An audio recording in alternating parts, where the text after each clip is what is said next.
What's up, everyone, and thank you for joining me on this episode of In the Trenches. Our guest today is a producer, a very well-known producer, in fact, a seasoned veteran. She has been there, done that in the business. She comes from the glory days of film and big budget music videos to now running her own production company, Tiny Terror, amid an ever-changing industry. Her knowledge is insightful and her stories are very fun. I can't wait for y'all to hear this episode. So let's jump right now into it with Jen Ansell.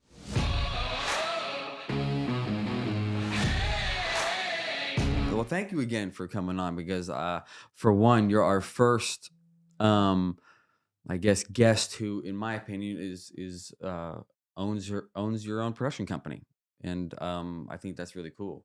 Thanks. And you also come from an era of work and production that I came from as well. Not to say that we're You can say it. older, more seasoned, you know what I mean? Mhm. We're seasoned veterans of the craft, let's say. And we've been through it, and I couldn't think of anybody better to have on this podcast. Honestly, than you. And I've been bragging about you to Aw. everyone because I'm like, it's a perspective I really want um the listeners or get people who watch this to kind of see it from that Thank vantage. you. That's you. Oh, That's you. sweet. Thank you.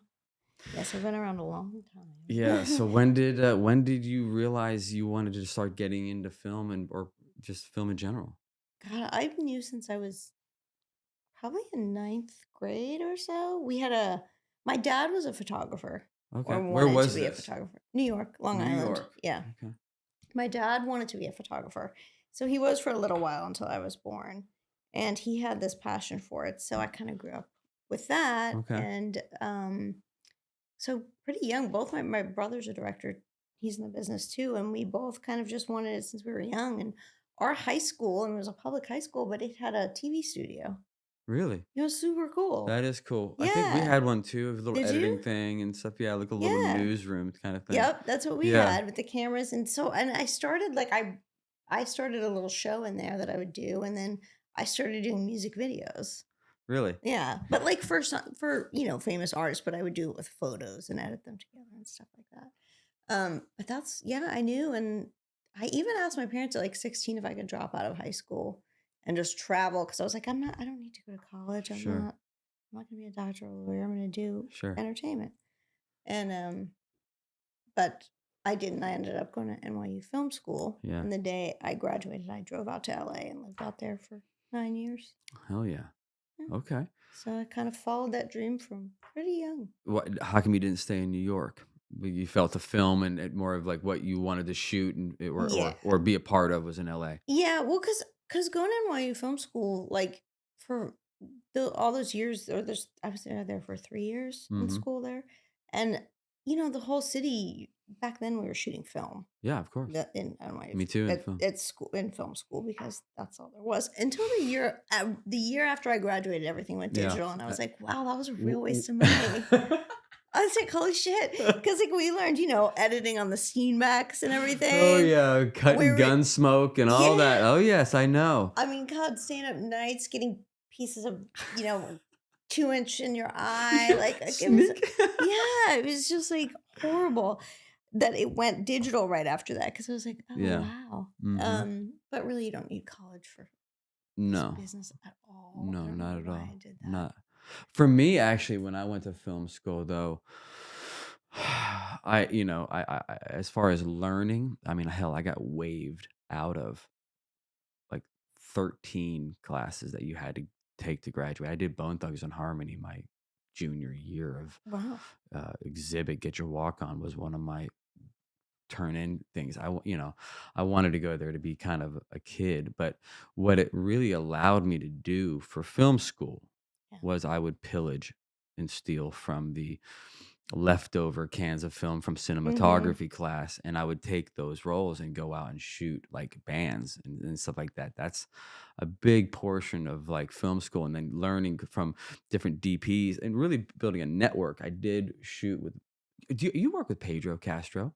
Yeah, actually just a month ago, and now hooked him and my brother up, and they're shooting this thing for the Avett Brothers, this show. Well, that's I a love distraction from what I was him. saying, but one of my partners in crime, and I don't mean literally, because he was one of my he was the guy. Pedro shot I my love first him. 15 videos, all my simple plans, a lot of those videos. But he was shooting so many projects for me, and yeah, I mean, I love Pedro, but Yeah. yeah, that was that era of film school. So yeah, so you Yeah. moved in out then to Yeah, L.A. because I'd been shooting. I was working like I was PAing on big films while I was at NYU, like because you'd intern, Yeah. and it was it was big movies and stuff.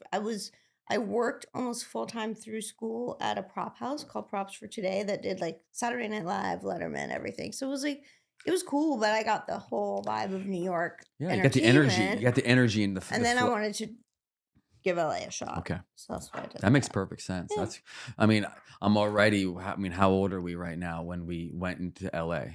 I mean, you've been 22. yeah, it feels like Yeah. film, entertainment, celluloid has been in your blood since the beginning, pretty much, huh? I mean, Yeah. you've been constantly around it. Yeah. I mean, Pretty since, much. me since 17 Yeah. years old, and I'm 48 now, so I've been in it for a while.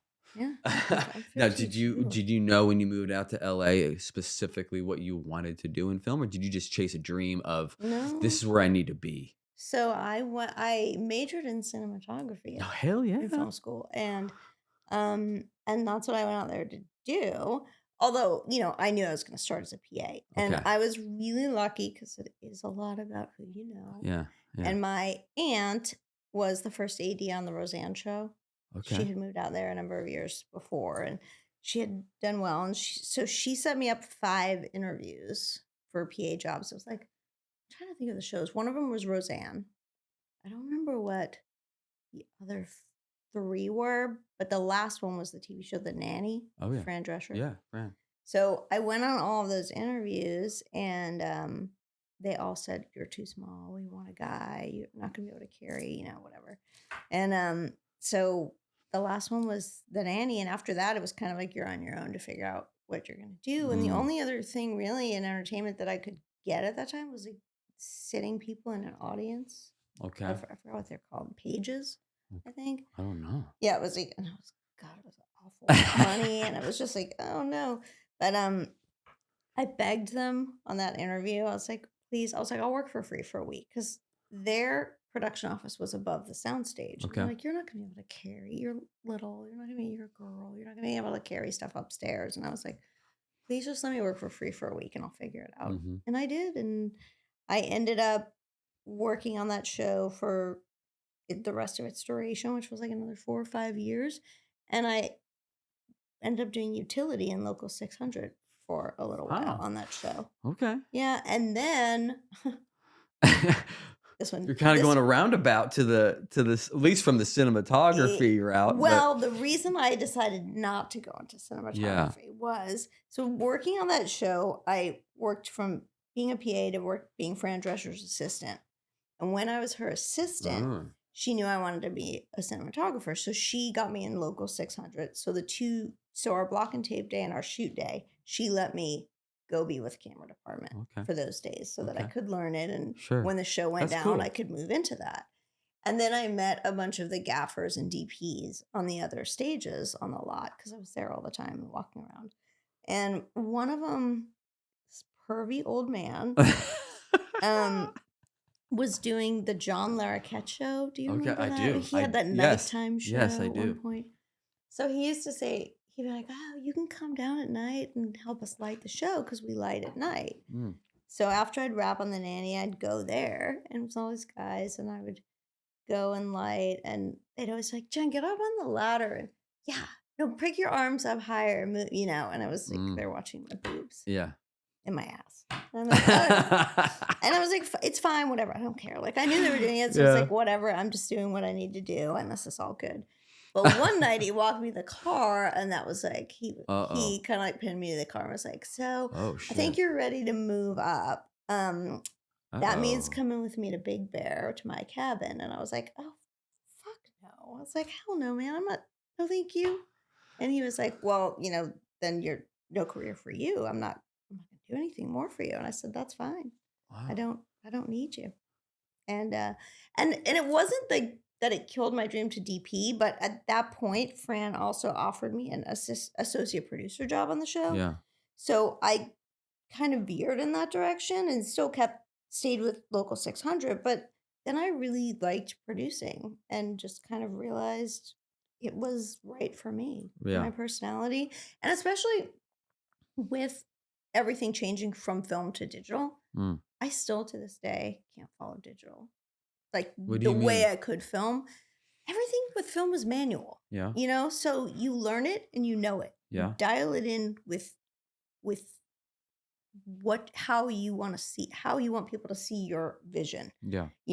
With everything digital, there's so many buttons and so many different things, and you can manipulate it in so many ways. That's just, I don't know. It didn't feel the same, and I just didn't feel like I had that it was right for me. Hmm. I just didn't feel that I could properly express myself in the way I wanted to with Sure. digital. Now, was there something to like, females at that time being in production roles versus, office roles and all that, because that's, Yeah, there was much fewer, female, I guess, DPs and such. everything. Yeah, exactly, I everything. didn't know Than it anything. was if you were to go into an office and see production coordinators, PAs, producers, associate producers, and you would be more of an.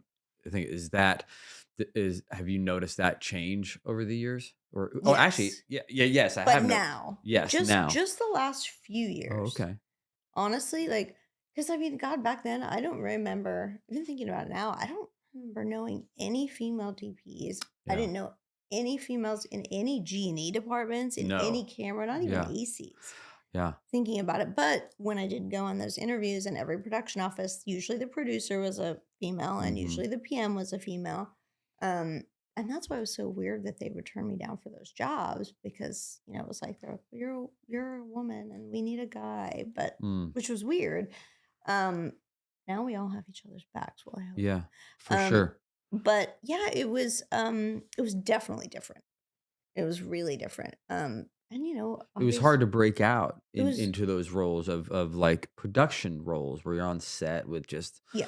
male dominating crews and such, right? Is that Yeah. is that what it was? Absolutely. I mean, it's funny again because the producers were mostly female, the ADs a lot of times were female. Mm. And actually on the nanny, we had a number of female directors. Okay. Yeah, but never crew Crew. below the line. Exactly. Yeah. Crew below the line. Exactly. Mhm. Never. I don't remember any, to be honest with you. But yeah, I mean, I get it definitely did, deter me a little Hmm. when that happened, but not Sure. to the point. It didn't it wasn't the reason I stopped. It, like I said, it was getting to experience this producing thing and realizing how much I could do with that.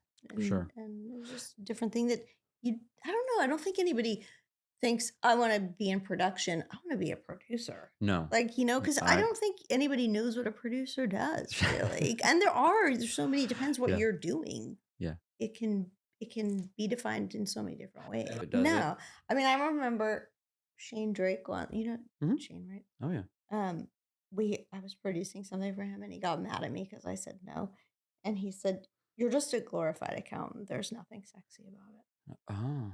Okay. This was back when he used to Yeah. drink Yeah. a lot, Of course. but I was like, "No, I'm not. I have creative bones in my body." It was a little hurtful, but Now you have to, we as got even past going it. the producer route. I mean, you've gone through all kinds of situations as a producer, not just in music, right? Yeah, yeah, yeah, Concerts. I mean, that's music, but I mean yeah. sports, all kinds of stuff, right? Yeah, yeah, yeah, everything. From the nanny, I went and did a couple. I associate produced on a couple of movies for like Paramount, and then my brother moved out to LA, and we started our production company. And we both love music, but we were both tone deaf. Hmm. So, and we were both in production, and he was going to School of Visual Arts in New York In New York City. City. And when he's a few years younger than me, so when he graduated, he moved out and he was running the radio station there. So he met like Fred Durst, like all those guys were coming up back then. So he used to shoot shit for them in the city. Sure. And so when he moved out to LA, um, we started shooting stuff for, like KRS-One and like all Mhm. and Limp Bizkit and like all those people, and kind of just started our own company, and we were doing tons and tons of stuff for MTV. Yeah, it was a very explorative explore it was a time when we can really explore a medium of music, right? I mean, film was Yeah. there were so many artists out there, and everything just felt like um you're just exploration is Yeah. what I was looking Well, for. because you didn't have to, you could be part of production without being like like music videos, Mhm. like there was the director and the producer and the whole big production, but then there was MTV's makes the video, Mhm. which I did a lot of. And so you still got to be, you know, part of that big production. Mhm. There was just so many different avenues and so much going on and a lot of money being spent, which there's Absolutely. not now. Yeah. I But was on a few of those making the videos where they got on my sets.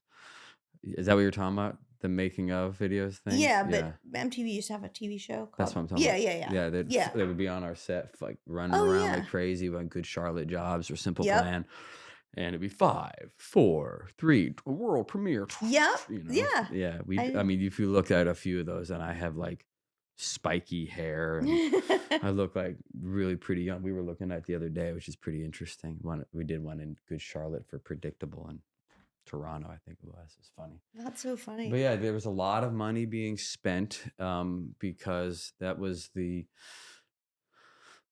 I mean, you only had a few avenues to get that product out, right? Right. Or that in our case, that visual medium out, right? Right. MTV, some magazines. It wasn't as easy and as free as digital because it wasn't popping. Well, but because it had things like MTV and VH1 and they were paying for all that stuff, Sure. there was a lot of money in it. Like now there it does only live on the internet. Hmm. So labels don't want to pay for that stuff. Like back when I used to do live concerts, well, I mean I still do, but like that was mainly our business. My brother and I ended up Yeah. building into a multicam live concert company mostly. And I mean, we did huge, huge shows, and like MTV would pay for them. The Hmm. labels weren't even paying for them, Yeah. So it was like, or whatever show that was putting them on was paying for them. So they were spending a ton of money. Plus, they were selling DVDs of them. So yeah, another outlet, Hmm. which we don't have that anymore. So it's all digital content now. So no one really wants to spend much money on it, So which sucks. as a company, how do you how have you navigated the change? Well, that's why.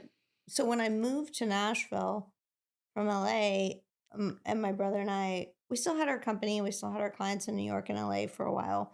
And then slowly I tried to work my way into country, into the music business Uh-huh. here and just Sure. freelance.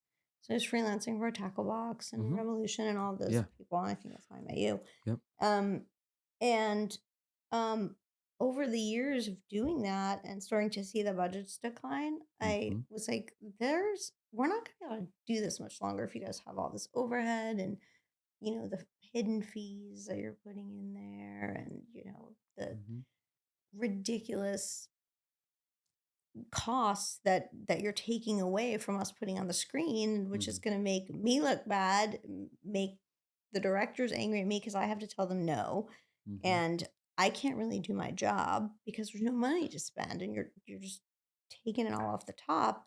So as I started to see that happening, I was like, I need to go back to having my own company so I have control over that. Because Hmm. if I'm going to do this, I want to make a good product, and in order to make a good product, if I have no overhead, I can have a production fee, but I can utilize part of that and still Absolutely. make a great product and still make a living. Hmm. And so that was kind of the idea behind it. And now it's kind of the same thing. It's just keeping really low overhead, and it's getting harder for sure to navigate just because they're spending less and less and less and a lot of And stuff's wanting more and more and more and more.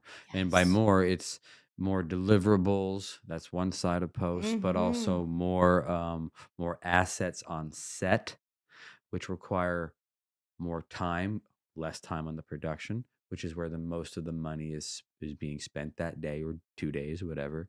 So that's what's also happening, right? Is like Yeah. the excuse me, the asks are more, and by doing that, the time becomes less. All still while having really no money, Right.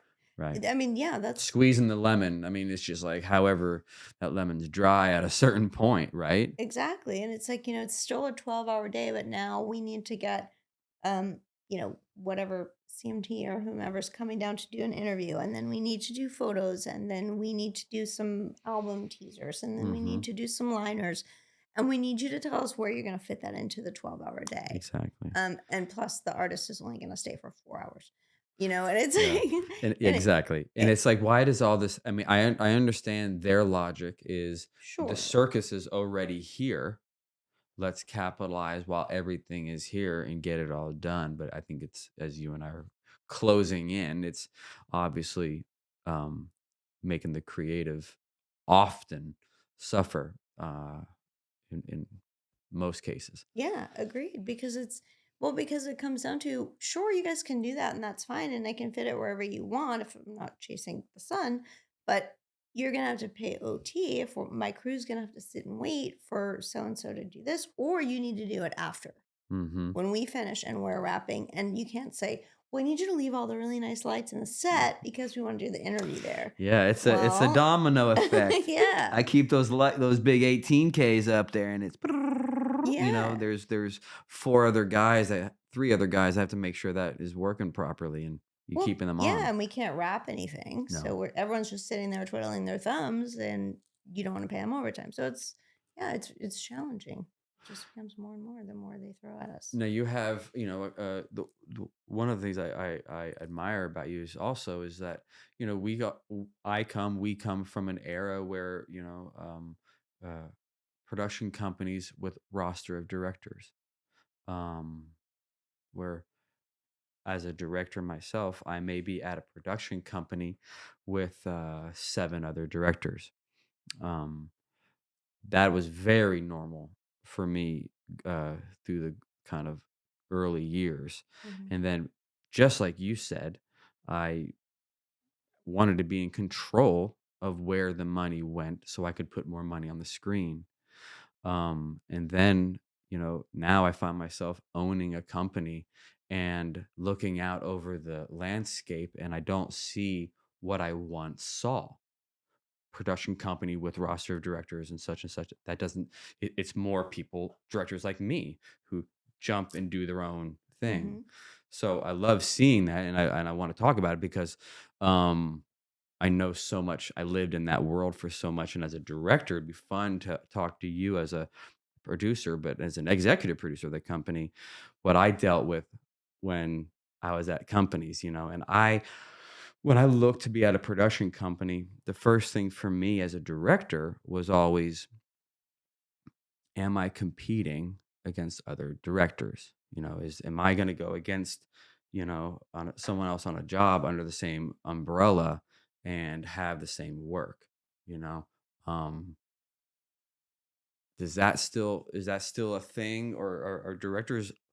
But I do need to reiterate, I was locked into that.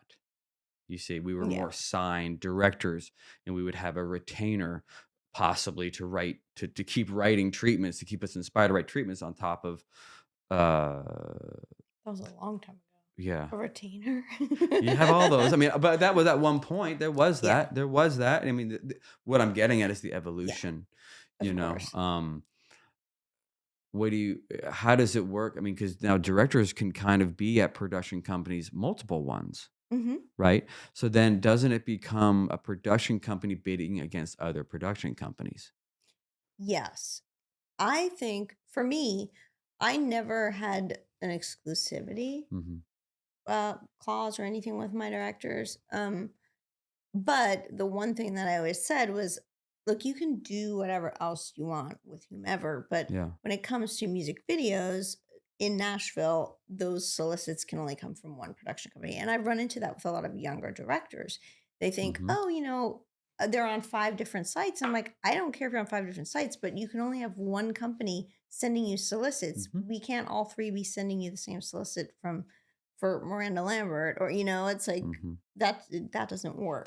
That's exactly what I was getting Yeah. at. So that's exactly the problem, and people that are older and in the business understand that. In Sure, my roster, I'm trying to actually um make some changes to the website, and I've been trying to figure out the best way to kind of approach it where the people on my site are not I don't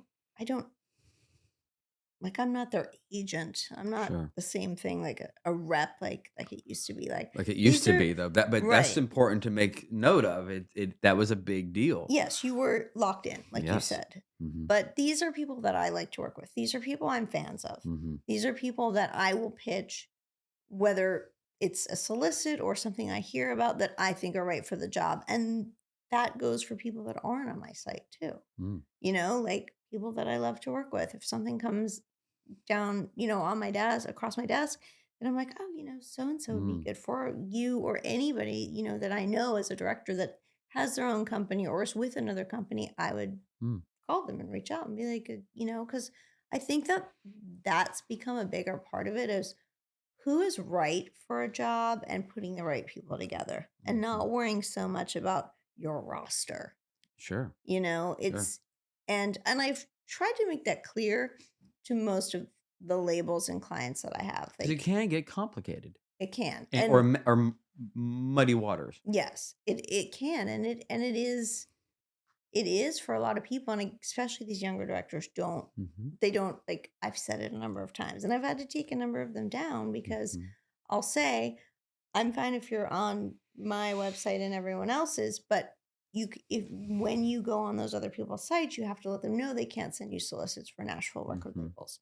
mhm, And they're like, uh-huh, uh-huh. And then mhm. I'll send them a solicit. They're like, oh, I just got this from, Taillight or whatever. And I'm like, okay, that's what we Okay, that's what discussed. we're So yes. I can't, I don't have the patience anymore to like keep reiterating it. So I'm like, okay, well, you do your thing. And if something comes across my Sure. desk, I'll call you. Have you noticed, the beautiful thing to being seasoned like us Hmm. is, that circle rounds itself, and you Yeah. found, wow, wait a minute.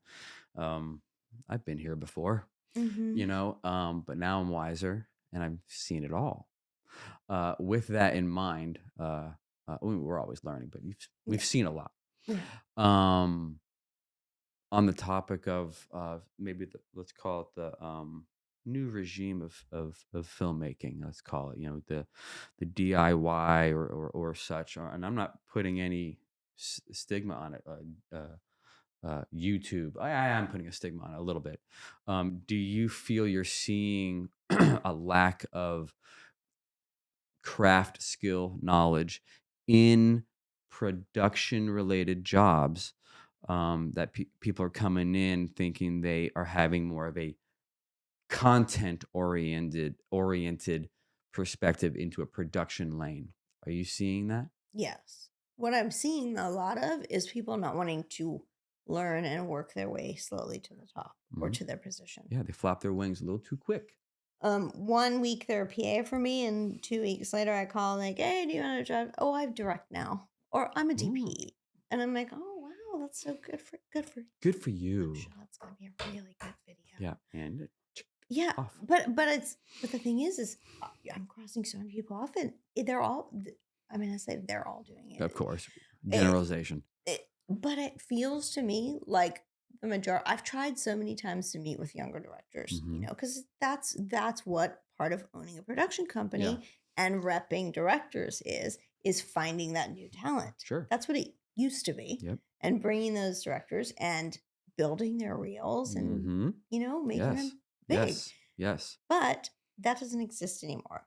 The directors I've met with, the Hmm. younger people that are directors that I've met with, they already know more than I do, Mm. Okay, So so yeah, and they already know get that with the program, lady. and they're not taking any budgets lower than this. And they're already Mm, there. So I'm sitting there thinking to myself, wow, good for you. Like I don't know how you pay your bills and how you get by. I know. And it's to me, it's sad because they are getting hired by the labels because they're either someone's friend or they'll do it for no money. Mm, Well, that's the thing. There are people that will do it for no money, and then there are people that won't.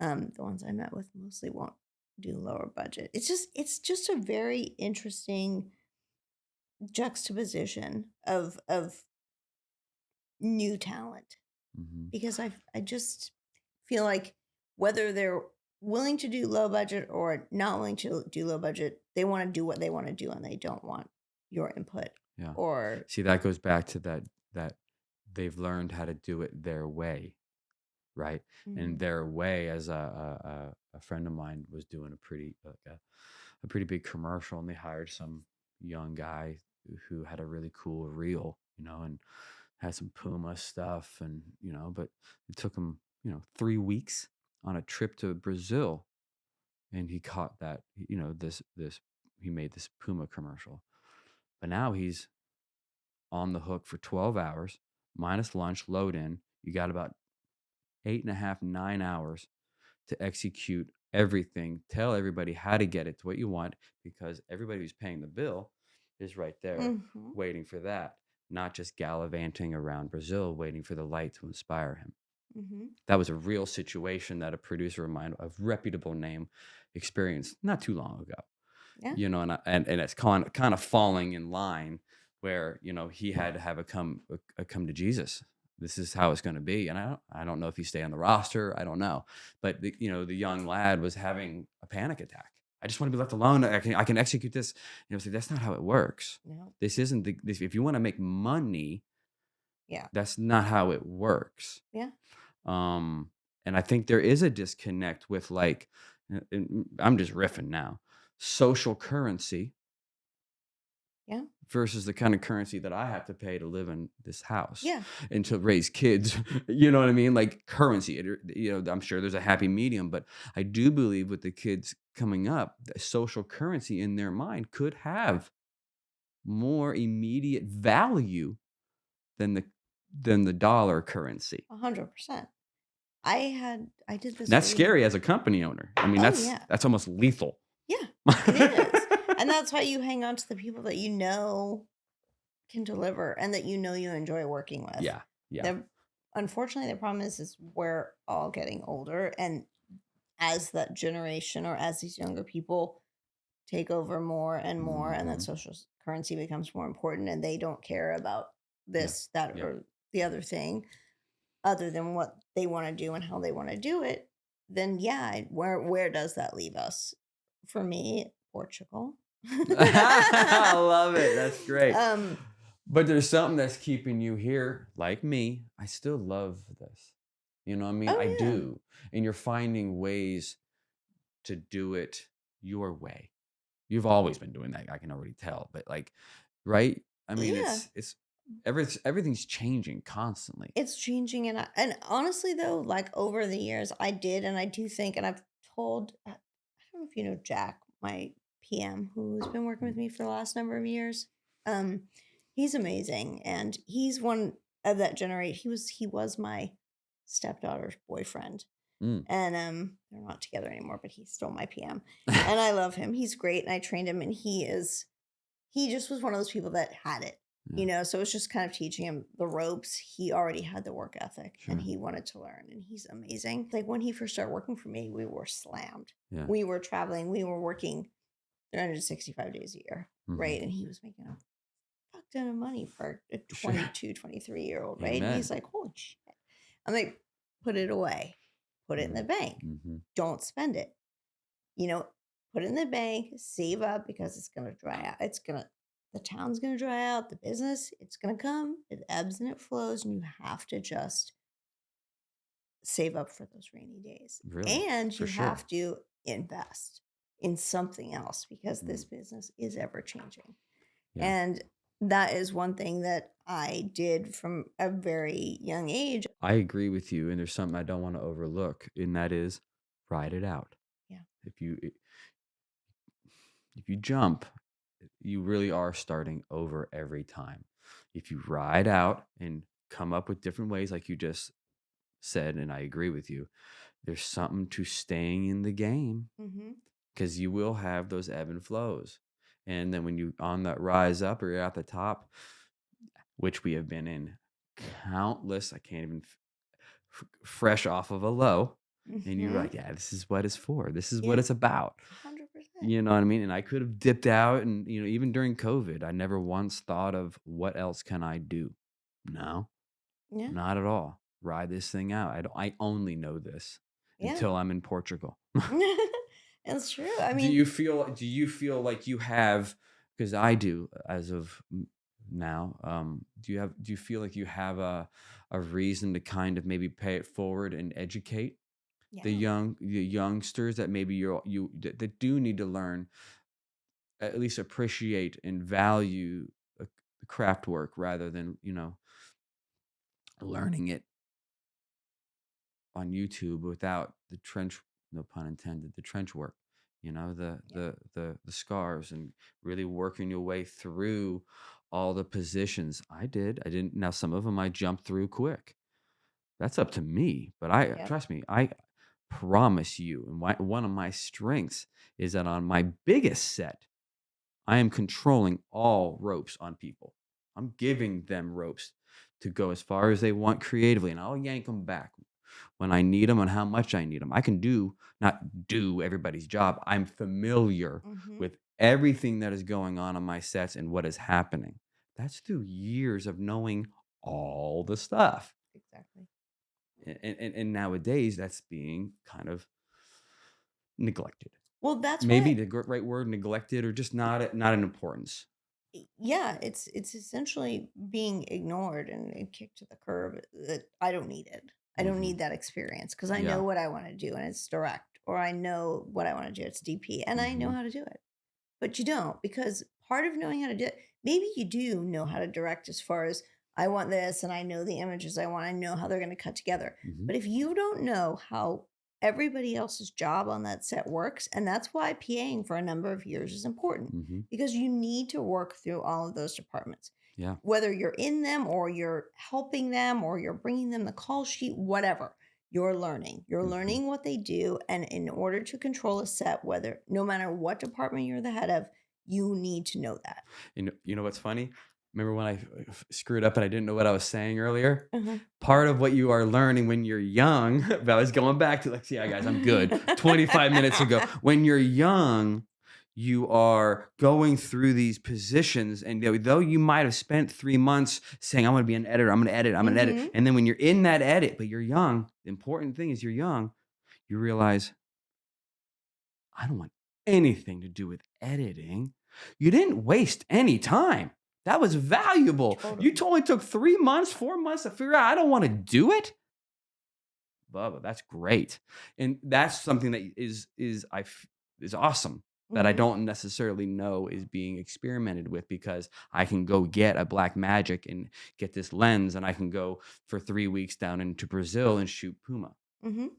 You 100%. see what I mean? Yeah, I Yeah. totally do. And but that's where that lack of experience comes from. Hmm. More than anything, it's not like, "Oh, well, you haven't directed before, so you can't be." It's because you don't know how to run a set, Yeah. because you don't know anything about a set. That's the biggest part. And being, like I said, being a department head of any department, you need to know that. A lot of people will bail on this industry Sure. when it dips, and, Yes. like, when you're riding high, you're riding high Yeah. thing. I mean, do you think that that was an advent of when we went from, because film was much more hands-on and manual. You had to process the film. And I mean, we just had a podcast with a young photographer who's real committed to shooting film and in a world of digital, and it's cool. Yeah. But film is so hands-on, uh, there's so many phases to what it takes to get to where you're actually viewing it. And so the speed of everything now, of when the clients need things, it really just doesn't make sense to shoot film in any real business not, I shouldn't say any, but it just doesn't make sense time wise, speed wise. So do you feel like maybe we are getting too bogged down with deliverables, too much, too we need too much, that we feed the machine? Or, like, should there be tiers of that?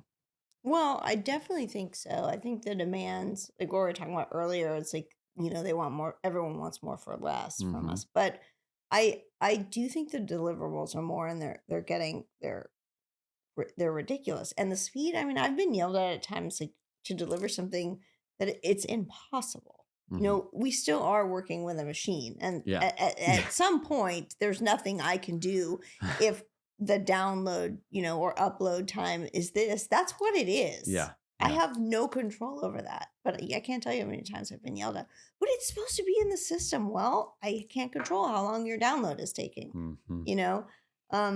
But what's frustrating about the more and more that we're asked for is this is trickle down theory, because it's like the people that are asking us are getting it from here, and all those people are trying to hang on to their jobs. We're trying to hang on, so we're trying to meet their needs. They're trying to do their job, and Hmm. it's like, where does the buck stop? Where does somebody say this is not realistic anymore? Yeah. Well, You know? usually with me, I'll say it. But I mean, do you think it's as you said, they don't want to lose their jobs? I mean, it's just so fear based because are we lucky to have a job? Are we? I mean, I mean, the question that is often asked with me is like, "Hey, Spidey, do you think music videos are dead?" And I'm Everybody like, asks me that. "Man, you know, that's a funky question to Yeah. someone who's been in the game a long time to see the different uh Iteration. Yeah. modifications, iterations of it." Um, I definitely find I'm someone who absolutely loves the music videos. Me I too. could talk all night about why I got into music videos and the stories of what they meant to me.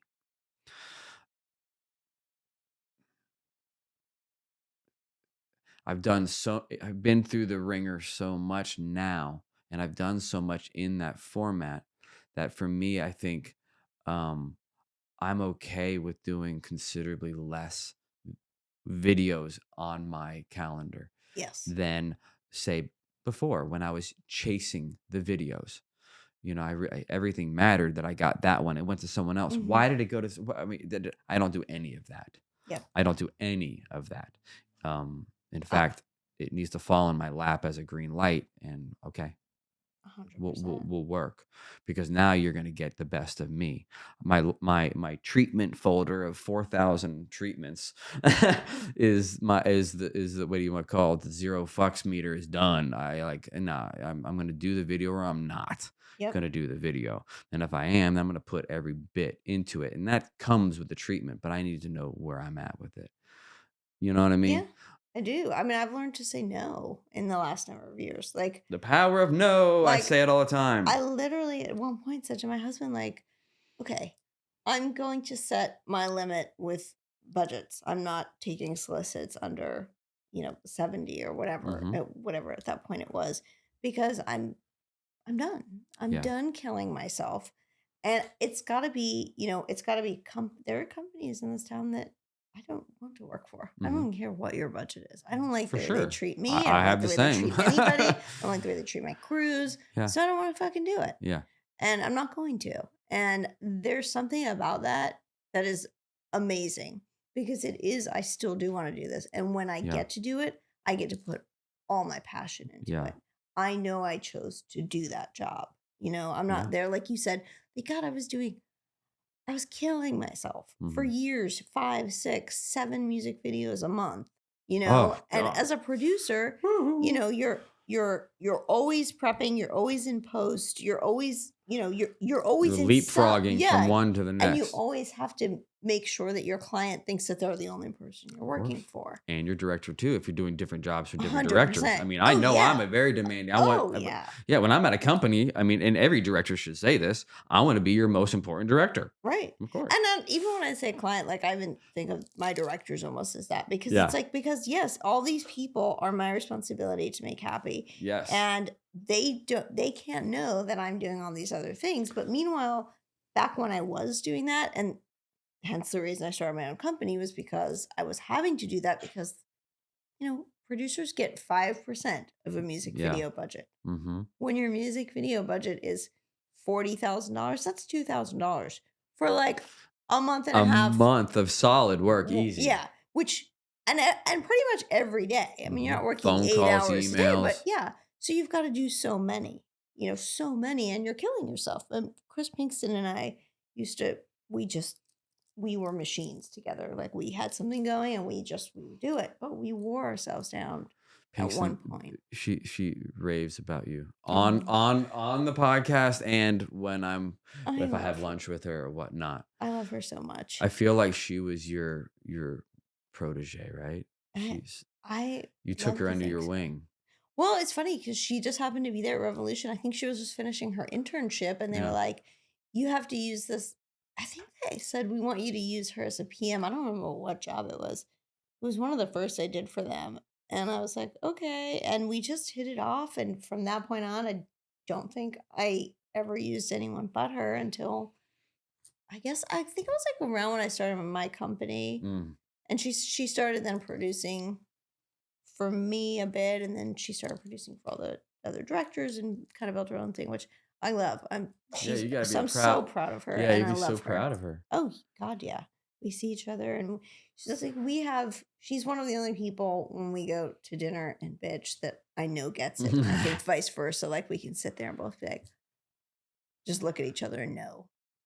And the one thing I'll say about Kristen is like she she sees, which is rare. She sees the job all the way through. Relatively the first there and the last to leave. Hmm. Those are things in production. Producers aren't doing as much. They're kind of saying, "I don't have to be here. I'm gonna have," and they don't own the set and all that goes around that. In my opinion, I know she does that. 'Cause she's done that for me on many jobs. Oh yeah, I mean, and a lot of the my clients, the record labels I work with, the creative directors and so forth there, Joanna, Jen Yeah, Morgan, like all of them, Jen, they're love Jen. friends. Yeah, Yeah, I love Jen so much, and I love JoJo. But I mean, they're friends. yeah, So for me, I care about them as people. I care about making them look good at their job. I care about making me look good at my job. I care about making my director look good. I care about everybody in my team being safe. It's a lot of stuff to juggle, and that's why when you're trying to produce so many things at once just so you can make ends meet, it it not only is it super stressful, but it can also get dangerous at a oh yeah, point because I mean, God, Pinkston and I one day did a shoot years ago and we were on set for almost 24 hours and we were in Springfield and we were following each other home and both falling asleep on the road and we were both like, this is not okay. What are we no. doing? But I It's think crazy because you don't really hear those stories. You just think about they don't. I know these stories and it's hard to mention, but all the asks and all the mm, stuff that is happening, even while I'm on set or a director's working, the stuff that you guys the fires you're putting out are crazy. Or some of them are astronomical. Have you had any like weird ass? Like we're in the desert and you need to go out we need sushi from Sushia or whatever, helicoptered back. I know who did that. That was Hype Williams or Paul Hunter, someone. really? Yeah, they were in El Mirage and helicoptered in some sushi for the Oh everyone. my God. I'm trying to think. I mean, I Any know. weird asks? Any weird nightmares on some of your jobs? Anything like I don't know. Oh my God. Yeah. I mean, Where to start? there was one shoot I did. Oh God, who was it? It was a hip hop artist. It was years ago in Miami. And they were shooting Say no film. more. They were Yeah, shooting film, um and they were running out of film. We were on a boat. They were running out of film, and they could didn't have enough time to go back to the dock to get film and sure. reload. So they had PAs come, and I was just doing the makes the video. Uh huh. I was producing the makes the video on that, so I was like BTS team, and they had PAs come to a bridge and throw the film off the bridge to Sweet. the boat That's awesome. so that they could get the shots, and they made it work. But I like it that. was In Miami, they just hoisted down, no, they didn't hoist they it. just threw They it down, threw that timed it shit. with this. Yeah, it was 16, so it wasn't as heavy as Nice. 35, but still. I was trying to explain something the other day of like, oh, I think it was one of our guests where I was like, man, as a young director coming up, you start off in 16 and you kind of graduate to super 16. And then when you hit that 35 and, you're like, wait a minute, I've made it. Like Yeah. this is it. It was it was a thing. It was magic, I guess, magical to work with film. For Yeah. me, it was.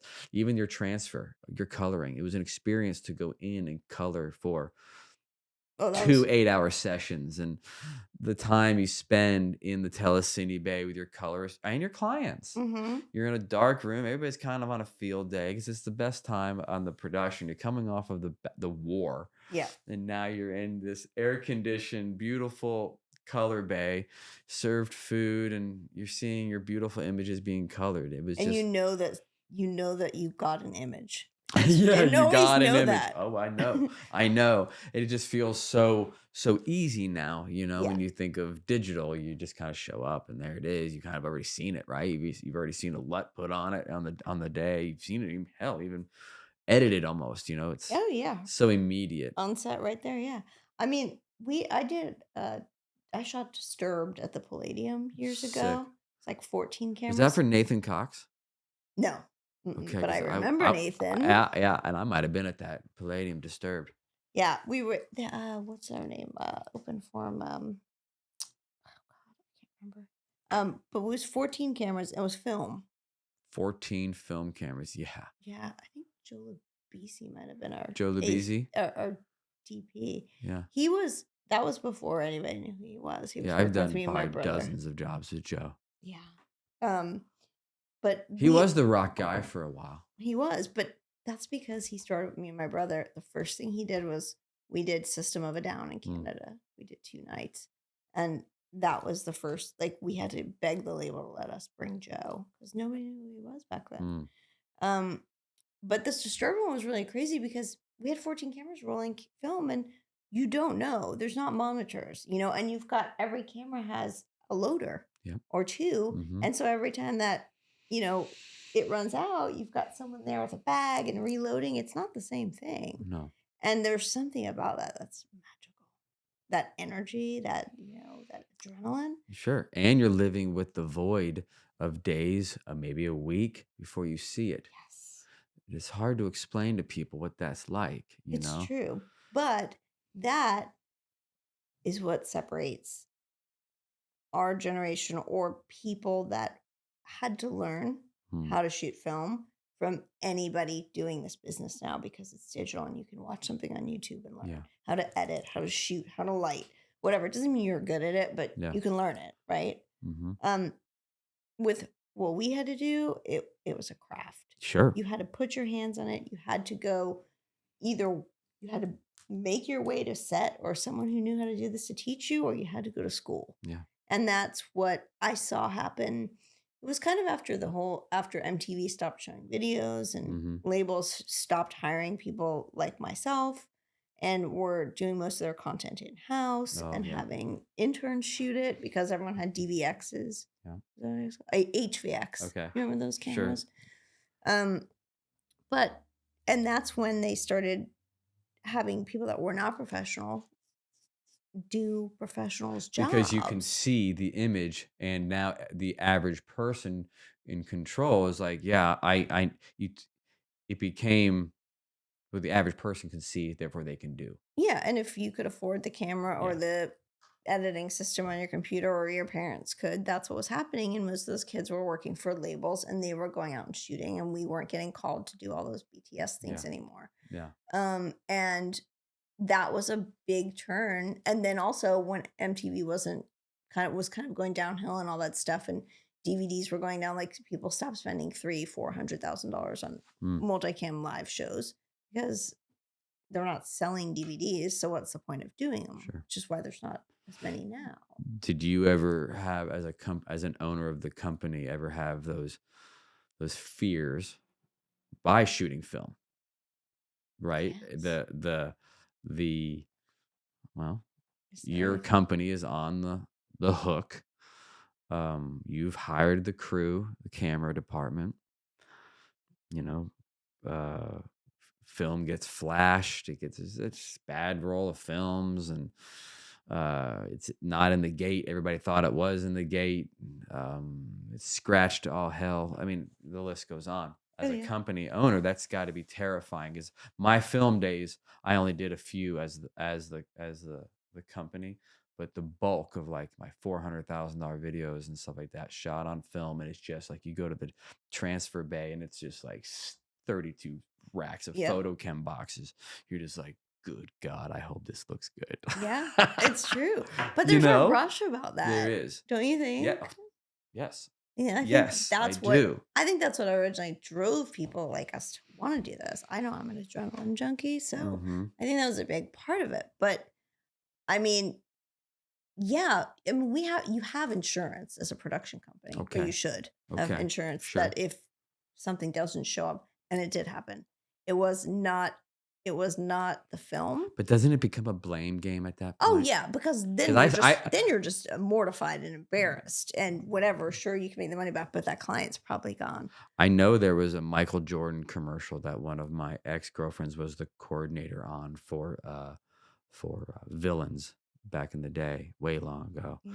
And there was something like he was only on set for 45 minutes, blah blah blah blah blah blah.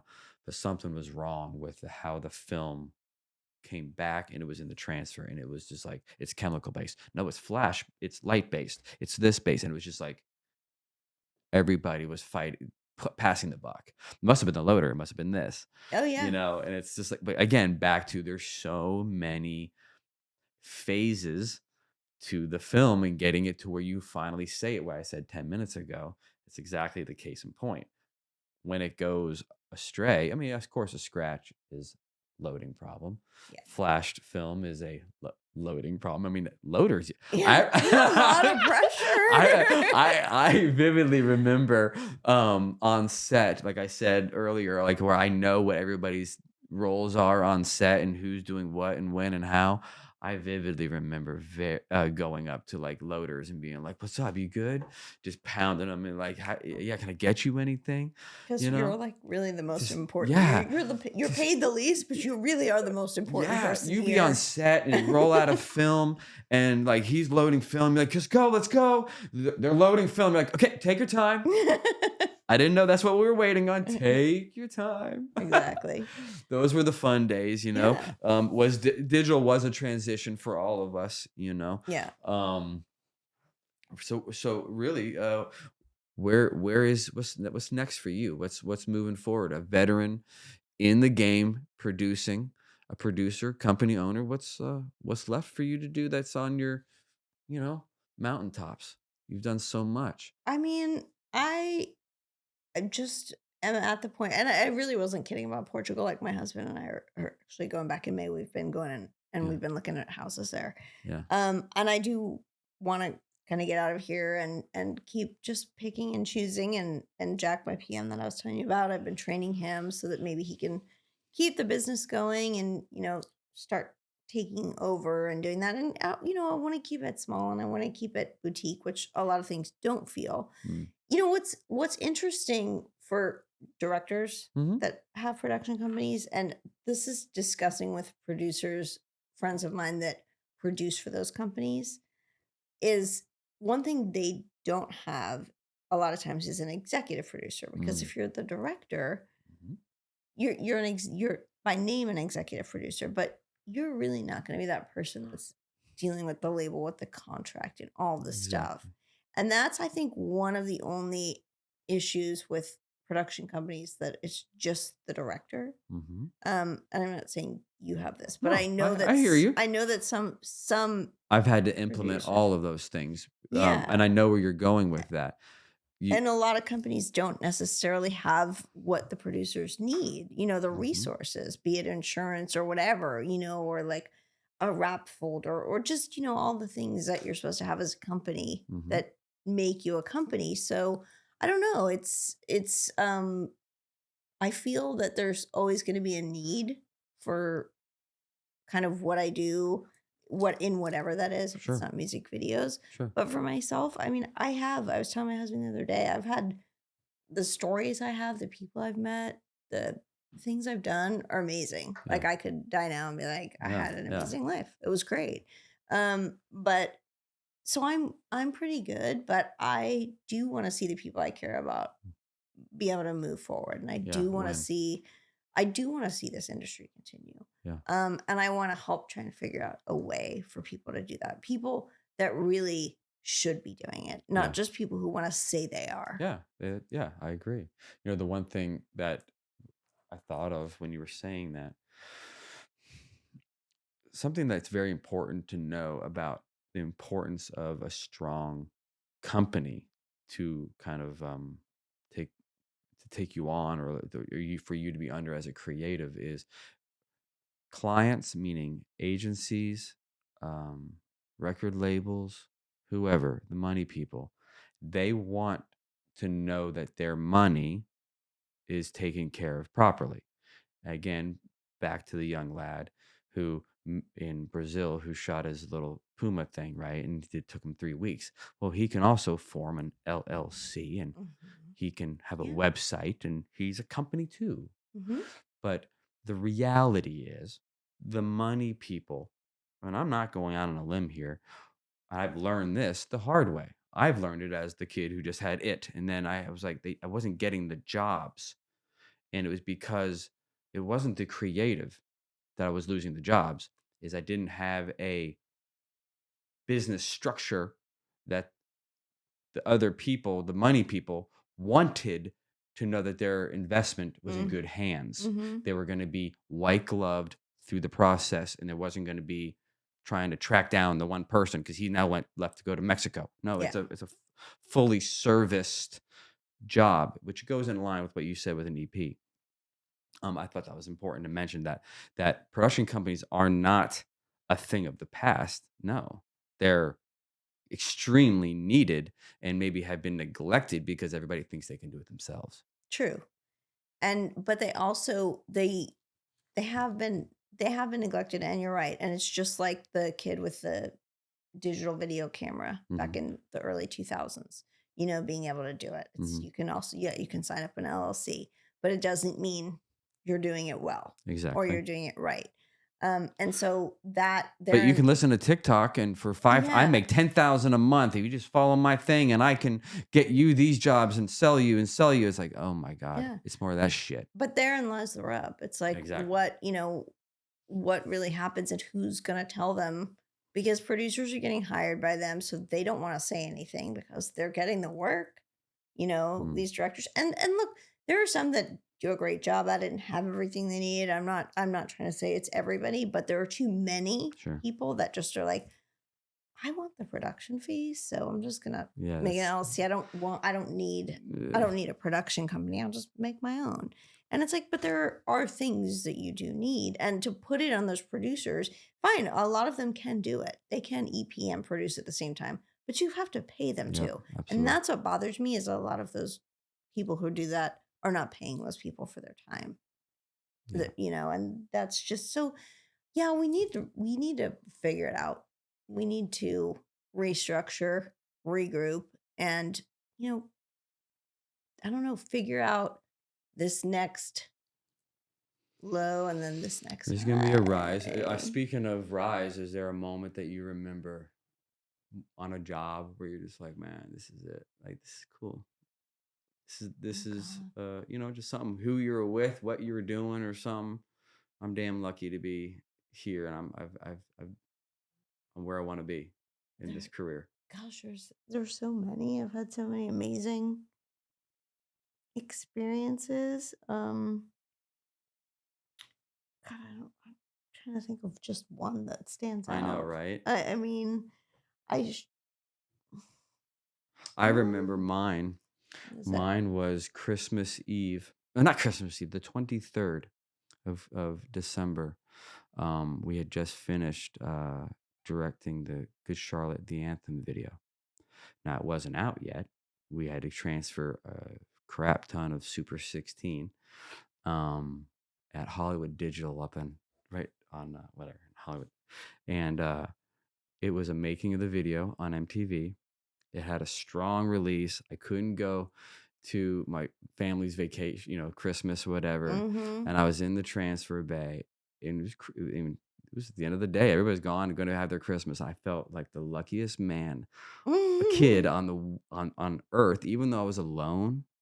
Yeah. In a world, in a time when it was kind of lonely in LA. When Mm-hmm. Christmas was lonely, but I was high on achievement, I guess, because it was just like for me, that was the video that was like, okay, we're on path. Yeah.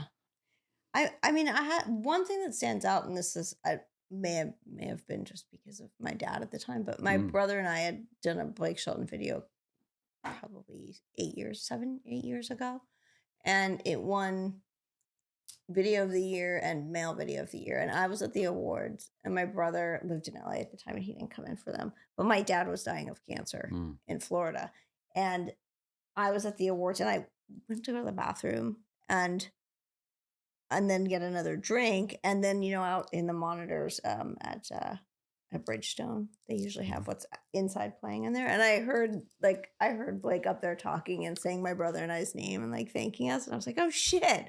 Like, I'm not even in there, and so I run back in, and I get my brother on FaceTime and my parents on FaceTime, and then that was for Male Video of the Year, and then right after that, they announced Video of the Year, and it was him again, and it was us, and so my dad was like, he'd only had a few months left, and he was crying. It was just Yeah, really like it just felt good, especially because it was with my brother, and yeah, and it's an it was achievement too, just and yeah, it was just nice. I mean, there are millions of other of things, course, of like course, the you're not live on the line. shows. Yeah, no, I mean the live shows. God, I remember doing a Luke Bryan show at Mile High Stadium, and we had a spider cam, Mm, and we were there for like a week building everything. okay, And I remember the spider cam went down during the show, and I had to run all the way up to because it was all it was sure. they were controlling from the very top of the stadium.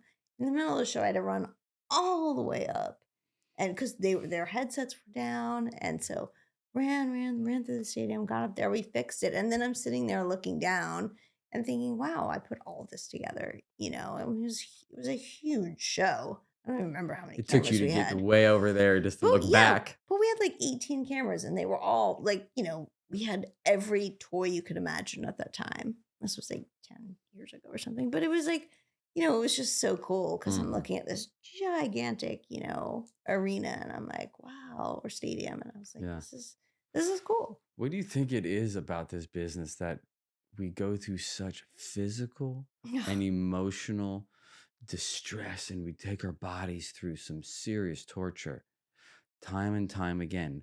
I don't I I don't don't I know. honestly don't know. I've asked many I a love that therapist that answer. question. And you That's know good. what? They don't know either. They're like, maybe you should journal about it. I'm like, Hmm. it's so not gonna cut it. Yeah. Yeah. I mean, one of the things that's become so, people are now realizing that I don't think people did before, for especially for producers, is how much rides on us, like how much is responsibility Oh and God. liability. And it wasn't until, that Alec Baldwin thing, and that girl Sarah that got killed in the tracks a number of years ago in Oh yeah, Atlanta, here in Atlanta. and then especially the Alec Baldwin. I mean, people started to, paying attention then, but then with the Alec Baldwin thing, especially because he was named a producer, and like, wow, yeah, I guess. And now everybody's like, oh, is this safe? Is this safe? War all these years we've been making sure. I know I have, on Hmm. my sets, it's always been a Of priority course. because it's not. We're not curing cancer. Yeah. I So say if that it's all the time. like, look, I wanna make shit happen, but we also have to we gotta keep it safe. But I don't think people realize the stress of making sure that everybody there But also, is what you're safe. saying is someone who's been through years, seasoned through the game. The fear is the situations where it's not. The person in Yes. charge is, I can do it all.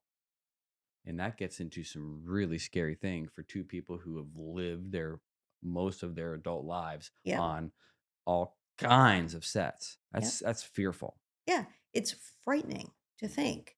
And I don't, especially for that position, I just don't understand Yeah. putting someone who doesn't know. Yeah. Yeah.